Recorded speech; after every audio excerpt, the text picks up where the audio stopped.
Hi everyone, Jane here. Thank you so much for watching today. I'm back today with the third part of my follow-up to my art haul from my birthday and Christmas. And today I'm looking at all the pens. Now I did do a poll and I did put the Lumos separate from the others, but I thought, well, actually I'll look at all the pens that I got or bought with my money. I think actually I got all these for my birthday. I didn't get these for Christmas, all in one sort of video. And I think that art supplies and stationery supplies go a bit hand in hand. So although these are pens that are made for using with ink and probably primarily for writing, I will be using them to use with my art supplies, in particular the different inks and things, and for drawing and adding details and things like that. So I'm just going here a little quick show of the 3 pens, and then I will go through each one individually, showing you how I fill them, and then I'll do a little swatch at the end using each of the pens. Now this first one was from my husband for my birthday, and it is the Lumos from Tom's Studio. Now I wanted the one in an ivy colour. They do come in other colours, and this is a single pen, as in it's just got one long reservoir. They do make some that have 2 ends, so you can have like smaller reservoirs within them, and then you put different tips and different ink in if you want to. But I decided I wanted just this one, and it says creativity is contagious, pass it on inside the box, which is what I was showing you there. And then you have this bit which I'm struggling with here to lift up, and inside the box is a little tiny sort of bottle of ink. It's not a sort of bottle, it is a bottle. It is a little tiny bottle of ink. It's black. It's not waterproof though. And a selection of different tips. Now this is what really I love about this pen, is that the whole idea is that it's something that you can reuse, as in you can keep refilling it, and you get different tips that you can put in, so you don't have to have all these different pens. And you get some fibre type nibs where you get from really tiny up to bigger, and then brush nibs and all different sort of things in there, and you get your information of what all the different bits are. So this little plastic thing is to be able to take your nib cover off. So when I open up the lid, so there's the lid part, you see this metallic part at the top, and that's where your nib's going to come out of. And the plastic thing is, at the moment I can do that with my hand because there's no ink in there. But if it was inky, I might want to use the plastic nib cover, nib remover, I'm not sure what it was called now, to do that. And inside is the reservoir. It's sort of like, I'm not sure what it's made of, but it's like a cottony stuff inside, I think, and then like a plastic around it. And then it gives you information about how you fill your reservoir with your ink, and then a little bit about other things. I can't remember. Now, I've kept this video in real time because I wanted you to see exactly how long it took me to fill things, how long it takes the ink to soak in. So if you don't want to watch it all in real time, you can always go to the settings and you can change the speed with which the video is running. You can do that on all videos on YouTube. You can speed them up, slow them down, you know, so it is totally sort of customizable to what you want. As well as if you want to put the captions on, you can put captions on. If you want to be able to read what I'm saying, as well as just if you don't understand me, if I'm speaking in a different language, or if you know you want to have more information from the captions, you can do that too. So you just go to your settings and you can find all that information there.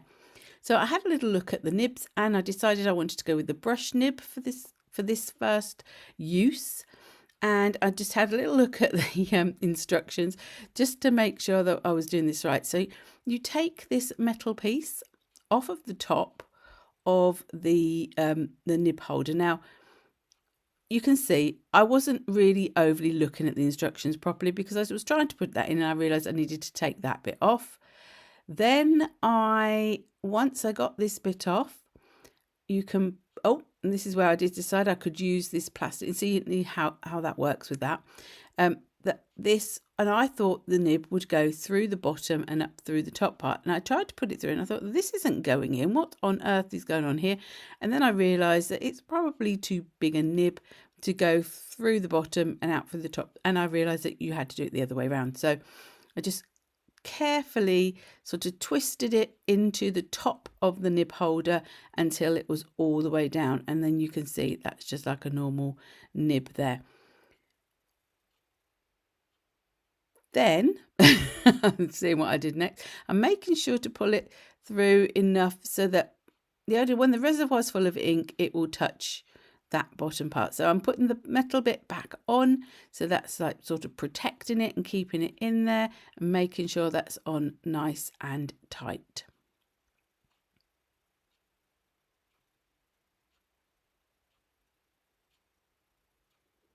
Now here's the reservoir, and the ink I'm going to use is the sketch ink from Rohrer and Klinger. I think I haven't got it in front of me, so I can't tell you exactly. I'll put all the things in the description box, a list of everything I've used. And this is a waterproof ink, and I've got the black here. So you just hold the reservoir into the ink, and it just slowly works its way up. I say slowly, it's not that slow. I mean, you're seeing this in real time. So this is as long as it took me to do this. So you can see it gradually creeping up, and it's really satisfying actually to watch it just slowly working its way up to the top of the reservoir. Now, when it got to the top, I could see the black ink was all around the outside, but it was still white in the center.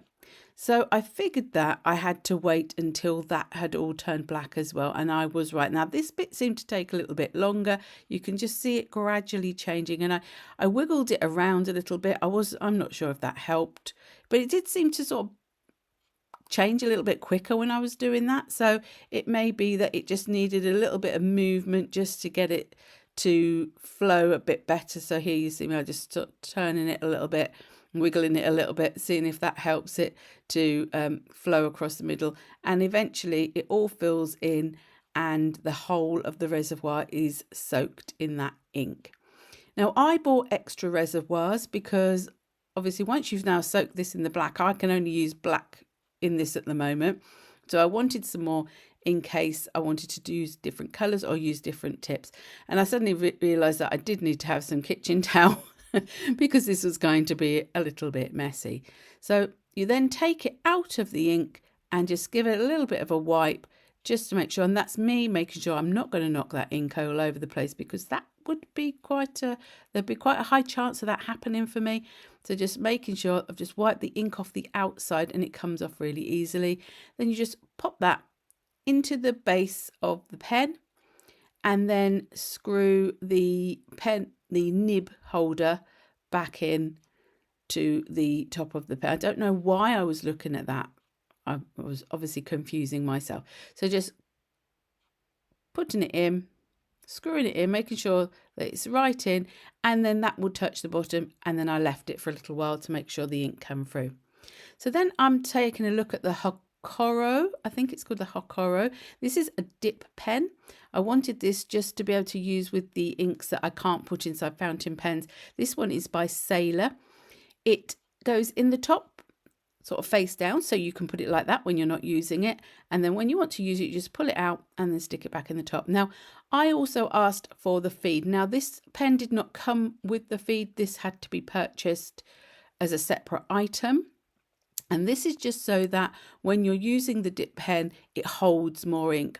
One of the things I disliked about my original dip pen I had was, number one, it was very scratchy, which I didn't like. It was a very cheap dip pen, I have to say.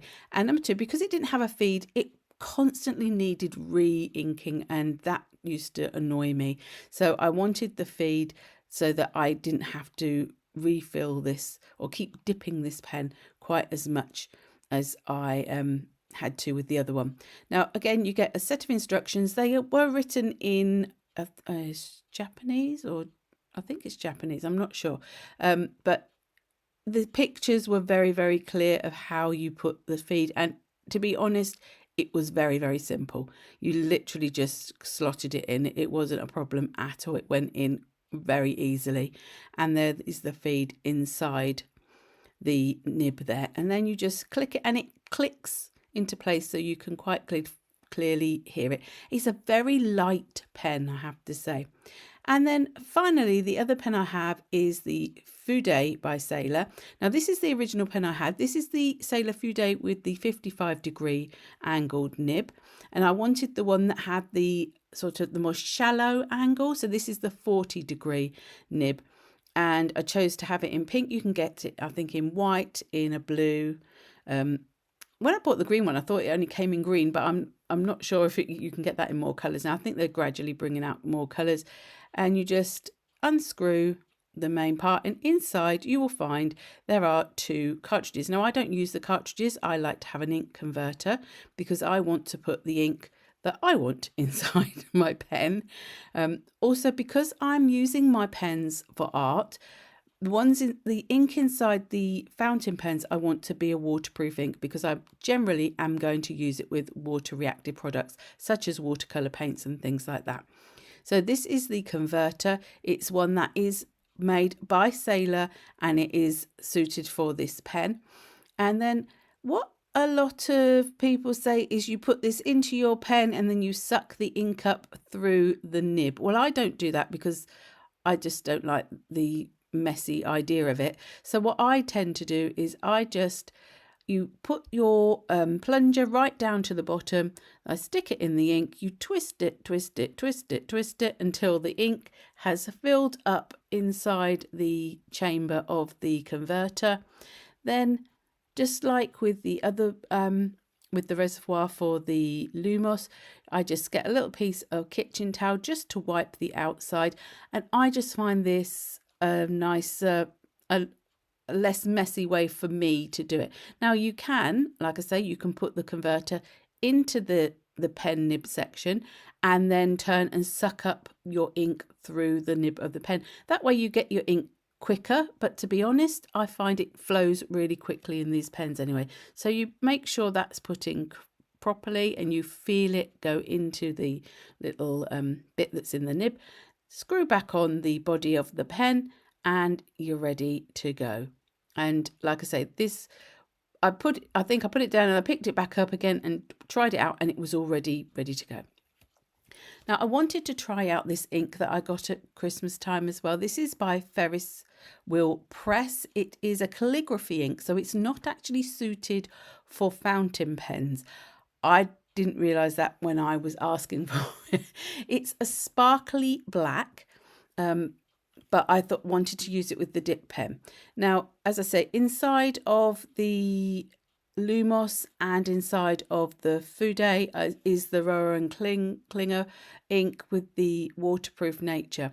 So this is me testing out the Lumos pen by Tom's Studio, and in a moment you will see me do the most awful drawing of a bird. So please don't judge me too harshly. I really didn't know quite what I was going to draw. I started drawing it without thinking, and as I was drawing it, I was trying to adapt it, and I just made things worse and worse and worse. And it's not a great bird. It's not even a semi-decent bird, but it was just for me to try out the pen with this brush nib, and it's a nice pen to draw with, certainly, and I look forward to trying out all the different nibs. So just giving it a go just to see how it felt. So it looks beautiful as well, that pen. I just think it looks lovely. Now here is the dip pen from the Hocoro.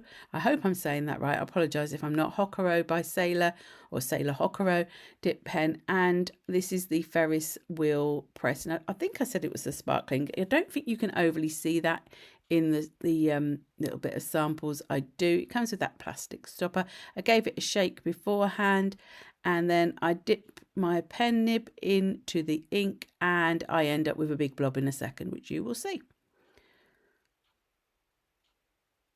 There it goes.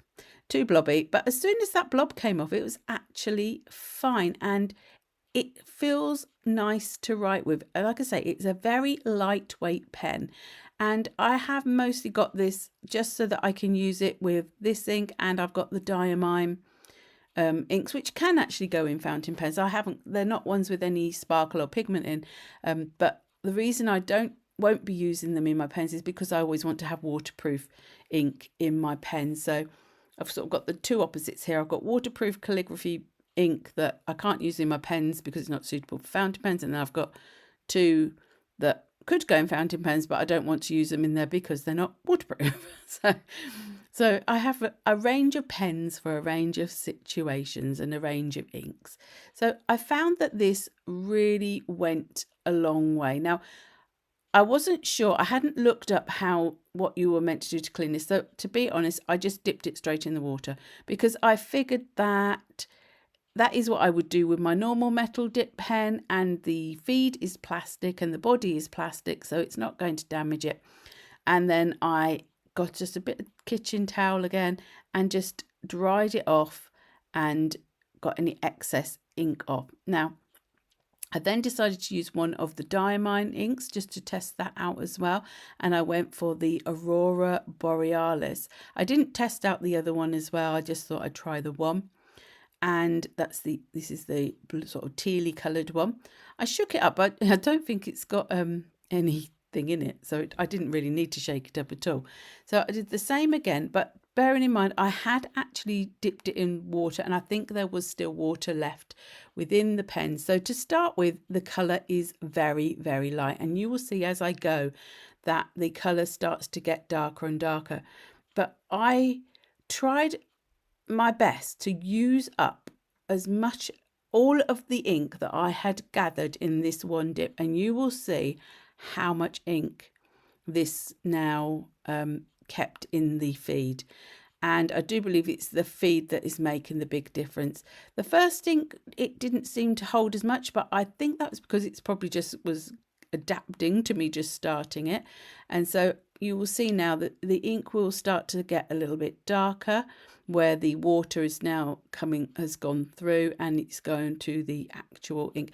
I'm not sure if there was also a little bit of that black still in there, because every now and again I could see a little bit of sparkle in the teal colour, and that was not from the teal. So I think there may still have been a little bit of sparkle. So you probably do need to wash these out a bit better than I did, but just to go between colours and for playing around and testing out inks, this I think will be a brilliant pen. And I was super impressed with how much ink that held just from that one dip.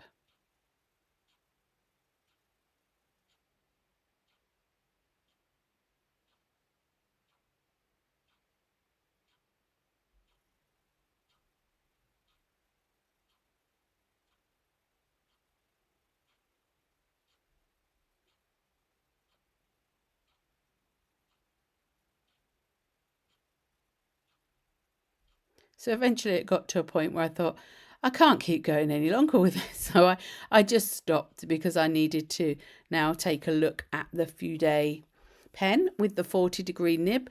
And I do love these pens. They give you, because the nib is bent, it gives you different widths of line depending on how you hold it.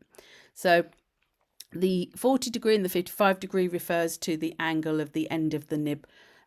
So if you're looking from a horizontal to where it goes up to, that is the angle degrees.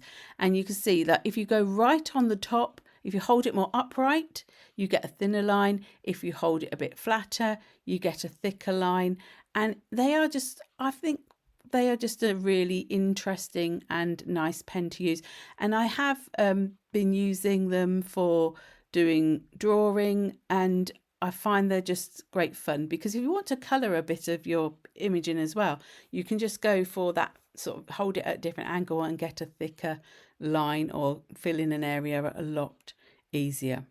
So I hope you have enjoyed seeing these three pens. Please let me know in the comments which one did you think would be your favourite. To be honest, I can't pick a favourite. They all do different jobs. They're all great fun to use, and I just love pens in general. I love all things stationery as well as all things art. So they're all my favourites. So if you have enjoyed it, do please give it a thumbs up. And if you haven't already subscribed and you feel like you'd like to subscribe, do please hit that button and the hype button if you can.